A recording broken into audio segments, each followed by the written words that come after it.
আজ তোমার বিয়ে, তোমার কনের সাজ সেজেছে, বর আসবে কনেকে তোমাকে নিতে শ্বশুরবাড়ি যাবে। প্রতিটা মেয়েরই স্বপ্ন থাকে কনে সাজবে, বর আসবে, নিয়ে যাবে শ্বশুরবাড়ি। তো সব মেয়েরই স্বপ্ন পূরণ হয় না। তো যাই হোক, সবাইকে আসসালামু আলাইকুম। তোমার বিদায়ের অনুষ্ঠানটা আমি দিতে পারলাম না।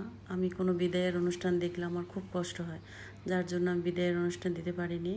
তো এজন্য তোমাকে আমরা সবাই কিছু মানুষজন দেখতে আসলাম।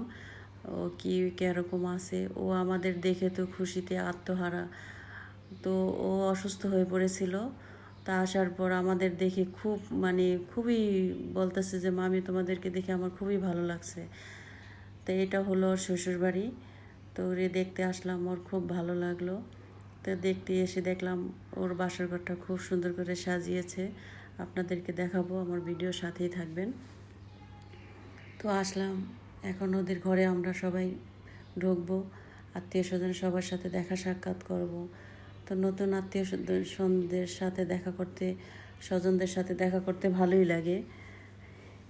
এই তো আমরা কয়েক জালেরা আসছি, আর আমার শাশুড়ি তারা কয়েকজন মিলে আমরা এসে ওদেরকে দেখলাম। তো ভালোই লাগলো। আসলে সব মেয়েদের বাসর হয় স্বপ্ন, সবার স্বপ্ন পূরণ হয় না।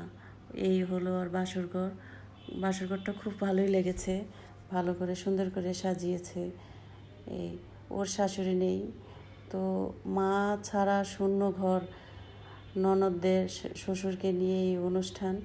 তো মা কতখানি না থাকলে যে কতখানি শূন্যতা ফিল করে, যার মানে সেই বোঝে।